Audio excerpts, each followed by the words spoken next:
Hey guys, Diana here from Garden Love. I hope you guys are all doing well. Today I am doing tons of updates. As you guys may notice, several videos of me wearing this shirt. So I have tons of information to give you guys. I wanted to make this video because if you guys have been following me for a long time, I made an experiment 2 years ago, and I got pros and cons about the experiment. I wanted to share it with you guys.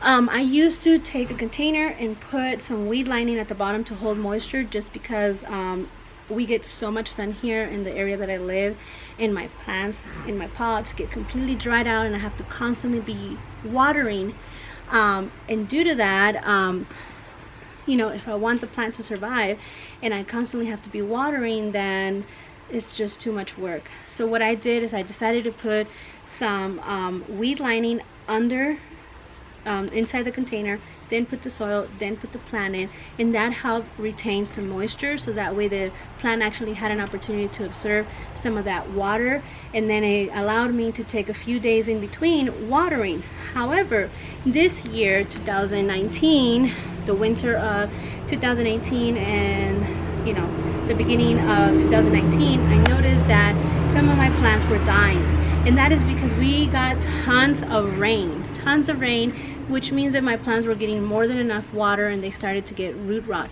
Unfortunately, one of those plants was my Moringa. Last year I went crazy looking for Moringa. I finally found a nursery that had Moringa. I grew them. They were humongous. They were like super high. I even made a video. I'll share that with you in the link right above, and I'll also put it at the end of this video so it's easy for you guys to access it. But this year I noticed that my Moringas weren't waking up from the long winter and from all the rain. I decided to pull it out, and the Moringa stick literally had no roots. It was just a stick, and I saw worms kind of eating the trunk. Actually, this happens to be the Moringa stick that I'm talking about.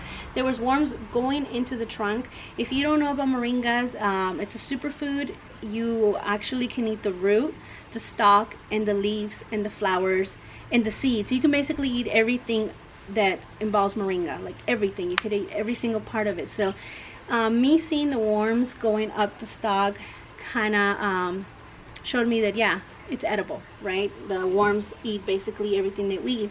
So I took it out and I saw that there was the roots and everything below the stalk was definitely devoured. There was nothing left. I was pretty sad because these Moringas were really big. They were about 6, 7 to 8 feet, more like 8 feet tall. And I even did an experiment during the winter. I cut one of them down, that way I can see if it would start growing and it would be bushier instead of taller. And the experiment was a success, so I was so happy about that. And I was eager to be eating a lot more Moringa this summer, and unfortunately they were dead.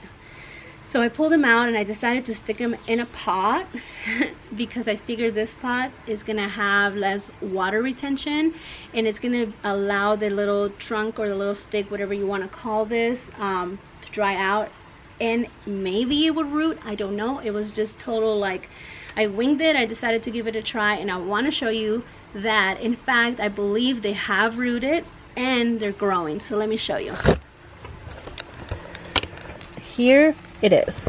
Here is, let me back up so you guys can see. First of all right, as you guys can see, they're in a pot, okay?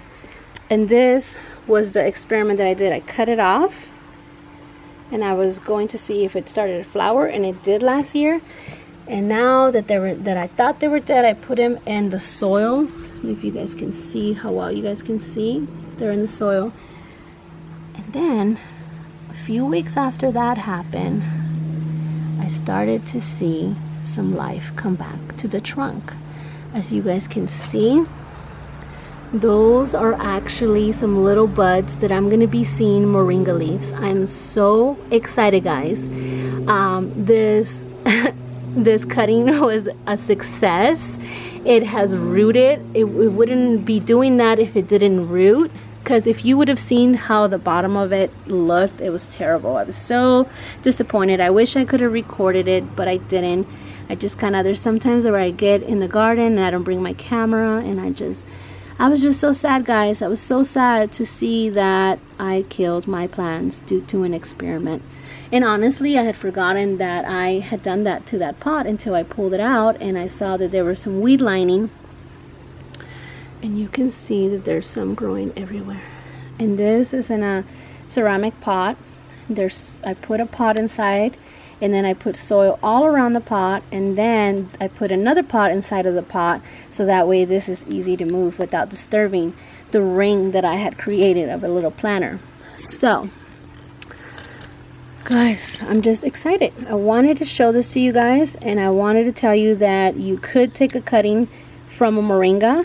It will root, and what else?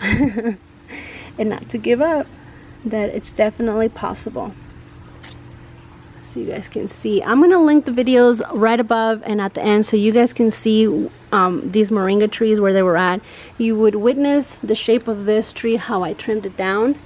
Okay, and oh no, I just scraped off one of the little buds.